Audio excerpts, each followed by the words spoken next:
All right, we are starting lesson 3, graphing linear equations using a table. So we're going to get an equation, we're going to get some points on the graph, and we're going to see what these graphs look like based on the equation that was given to us, okay? There are missing pieces on your guided notes, so you're going to have to do some drawing of the lines for me. It's just we're creating some tables, okay? All right? All right. You are missing some pieces, so we're going to zoom into just this first one. And you're going to have to go ahead and draw these lines for me. So go ahead and draw these for me. All right, X and Y. So either on your paper or on Notability, you should be creating a little graph like this as well. So once again, you're going to need this kind of chart for all 3 of these. So go ahead and just draw those, have those ready to go. Real quick, I'm noticing the middle line is being small. We have to put an equation inside that middle part. That's why it's bigger. So you need to maybe fix that. I have to be able to write this equation in here. So please make sure you create that a little bigger. All right, from here, you're like, Miss McHenry, I don't even know where to start. There's no X, there's no Y. I understand that. But looking at the size of our table, 1, I can't go past 5. Okay, so my X or Y can't go past 5.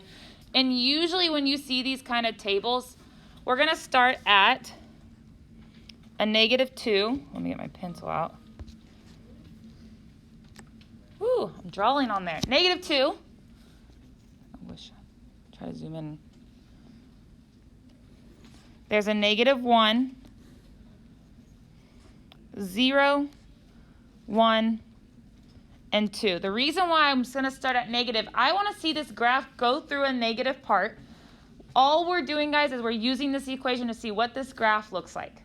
That's all we're doing here, okay? And so now it's like an input and output chart, okay? We have our equation, y equals 2x plus 1. So now I actually need to input x into this equation. So what I meant was you're going to have to rewrite this, okay? Sorry, I feel like I zoom in and I can't do much, but so I'll be writing 2 times a -2 plus 1. And yes, you need to write that. I need to put that in there. You don't have to show any other work right there, but they might get into some complicated problems. There'll be fractions eventually as well. So now I just solve, we're going to find what y is. Once again, if you're like, why'd you pick those numbers? Because they're the only points I can see on this graph. I don't want to go any further. You don't want to do 10 numbers either. That would be absolutely ridiculous. Okay. So what's 2 times a -2? -4. Then what's -4 plus 1? -3. But now let's go graph this. So our point, the first point is a -2, -3. So I'm going to come down here and actually graph it. Got -2, -3. We're going to draw some lines. My lines will probably be crooked like yours, but that's okay. Got rulers for those of you on paper. But all right, so that's our first point of this graph. And what you want to see, is it moving positive or negative? I'm going to guess by where it's starting. We're guessing we're going to move positive, but we'll see. All right, let's go to our next number, -1. So insert into the equation. I have 2 times a -1. Plus 1. My pen's not very good, so sorry. What's 2 times a -1? -2. What's -2 plus 1? I think it should be -1. Well, what's 2 times a -1? -2. -2 plus 1 is not a -3. It's a -1. Okay. Now let's go mark that. So our x was -1. Our y is -1. So. And I can already start, sorry, I know you can't see that. I can already start to see my slope. What would the slope of this be? Just 2. Do you notice there's where the 2 is in this equation? We're going to get to that eventually. There's a 2 in this equation. All right, 0. So go ahead and insert it. 2 times 0 plus 1. Just because your x is 0 doesn't mean the y is going to be 0. Because this one we are adding 1. So 2 times 0 gives me 0 plus 1 gives me 1. So let's go ahead and dot and mark that on the graph. We have 0, 1. Once again, my slope is still moving up 2 over 1, so our slope is still 2. And we're moving in a positive direction. All right, now we've got 1. So I've got 2 times 1 plus 1. What's 2 times 1? Plus 1 gives me, good, so that's my next point, 1, 3.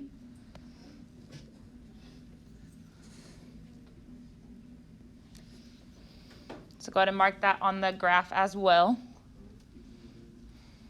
Still the same slope. And then let's do our last one. We have 2 times 2 plus 1. This is why I meant we probably don't want to go any bigger than 2's. Because 2 times 2 gives me 4 plus 1 gives me 5. And this graph down here is only goes to 5. So now I get to mark 2, 5. My line will be terrible. I know you guys are better at it on notability than I am. But now there's my graph. Moving in a positive direction. So just from that equation, the 2x plus 1, us putting in some random points, starting at negative, going up to a positive, I then can determine if this is going to be a positive slope or not. But let's see what this next equation does. All right, so we're going to use the exact same numbers for this next one. So we have y equals negative 3x. So we've got negative 2, negative 1, 0, 1, and 2. The cool thing about this, I can move around. Once again, you do not want to do 10 numbers. Usually 5 is probably good because you always want to maybe get 0 in there somewhere. All right, so now our equation is a negative 3 times whatever x might be. So writing my equation, a negative 3 times a negative 2. What do I get? Positive 6, good. So let's go graph that. My first point is x is a negative 2, then 6. So, and I know there's not a 6, but you guys can use your imagination, and it's right about here. Oh, I went down, sorry. Negative 2, positive 6. Now from here, what can you guys probably guess the slope's going to be? Negative, it's going to go down, yep. But let's keep going. There might be times where it says use this equation, which equation matches the graph, so we might need to keep moving. So now I've got, oops, sorry, I wrote that wrong. That's okay. Multiplication, I can write it either way. Negative 1 times a negative 3 gives me a positive 3. So my next mark on the graph is a negative 1, positive 3.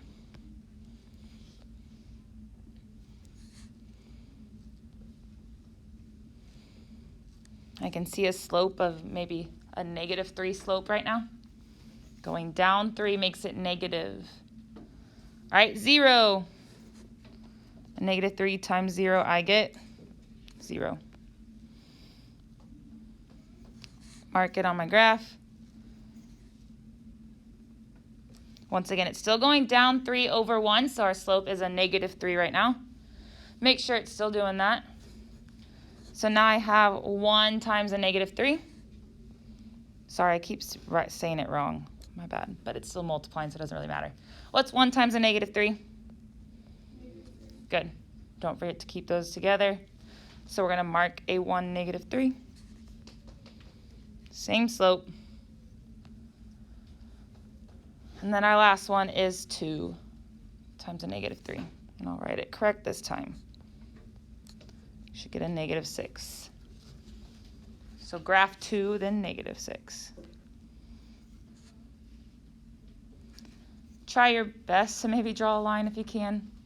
Like I said, I know I'm terrible at it, but you guys have notability. And yeah, that's not very good. Sorry. But were we right at the beginning? It's going to be a negative slope. And that slope is a negative 3. Do you notice anything that's happening right now? This 2 right here was a slope. And what was our slope for the second one? Wasn't it negative 3? Yes? That's coming later. Okay, let's do our last one. Yes, we have a fraction. Okay, I know, you're so excited about it. That's okay. We got it, okay? Work together. Maybe use a calculator, just kidding. Okay, let's go ahead and start again at -2 up to +2.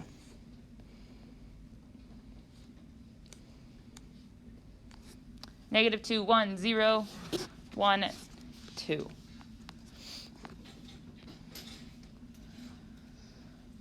All right, I get 1/3 times x.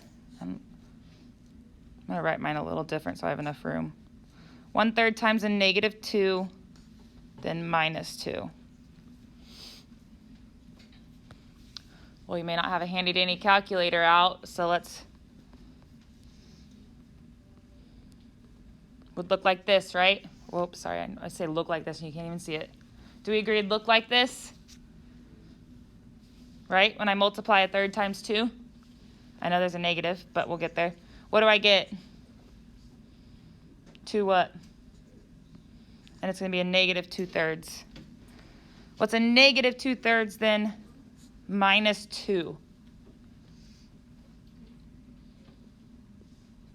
Come on, what's a negative minus a negative? Another number. It stays negative. Nope, it stays negative. This is going to stay negative. Keep, change. It's a negative plus a negative. It's going to stay a -2 2/3.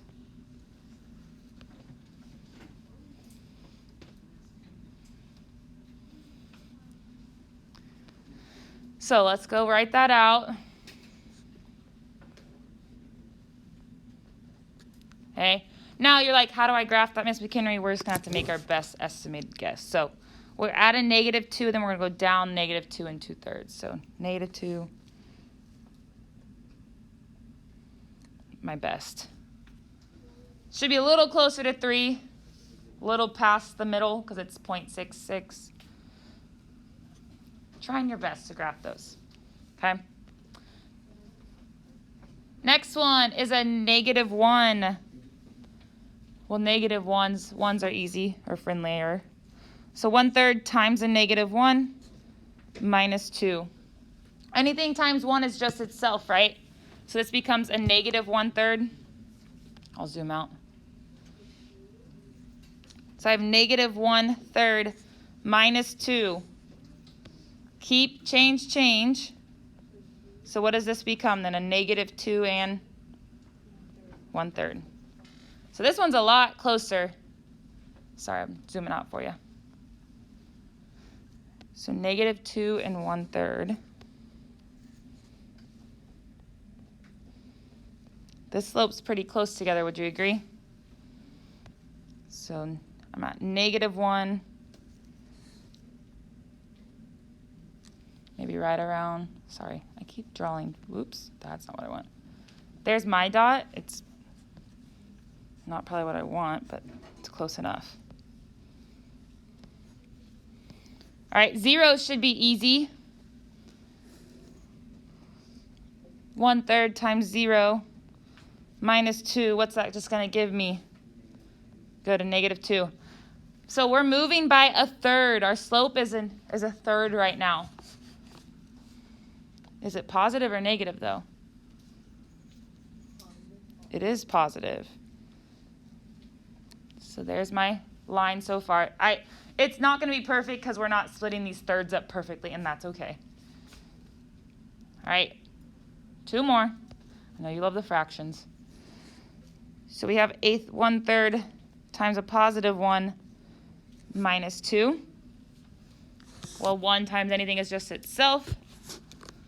But I'm going to take away 2 from 1/3. That's a little different. What do we get? Talk to your neighbors. How am I going to get 1/3 -2?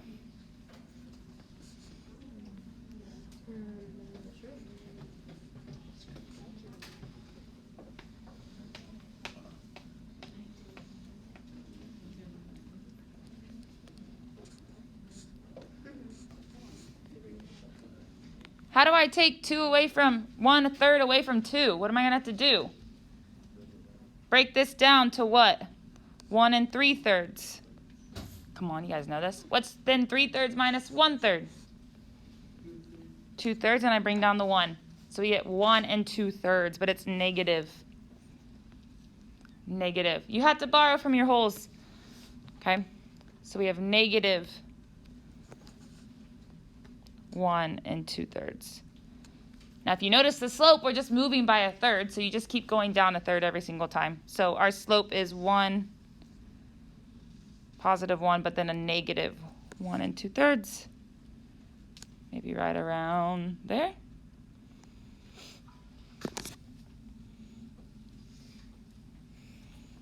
All right, last one. If you guys have scientific calculators, they have fractions on them if you want to use it. So I've got 1/3 times 2, but then minus 2. What's 1/3 times 2? What is it? 2/3. Good. Sorry, told you I'm new to this. 2/3. Wow, I really backed out. Minus 2. We got to do our borrowing again, right? How do I do that? I got to take that away. I keep not showing you the whole screen. Look at all this. And then that becomes 3/3. 3/3 minus 2/3, I get 1/3. Bring down the 1, and it's negative. Look how far away I've zoomed out. That's terrible. Negative 1 1/3 is our final point. So we go to 2 to negative 1 1/3. And my line kind of looks like this. I don't even know if I want to draw the line through this because mine's terrible, but draw your line, create your line. And that's not very good, but I tried my best. You guys have cooler things on Notability, okay? All right, this can seem like a lot of steps, but it should be pretty simple. You are literally just putting in a number into these equations to find your points on a graph, okay? You will have times where it says which equation matches which graph. You then have to create these charts to find that, okay? Like I said, I would look at the graphs that are given to you maybe on your assignment and see, okay, how far can I go? My best guess, and I think I would for every single one of these, would probably just start at -2 and just go up to +2, okay? That way it gives you usually a depth of where this line is going, okay? All right, it is time for you to head to your assignment, okay? That is on Canvas, right? You should have some time to get this done. Maybe not completely done, but somewhat done, okay? I don't mind if you want to work with others, okay?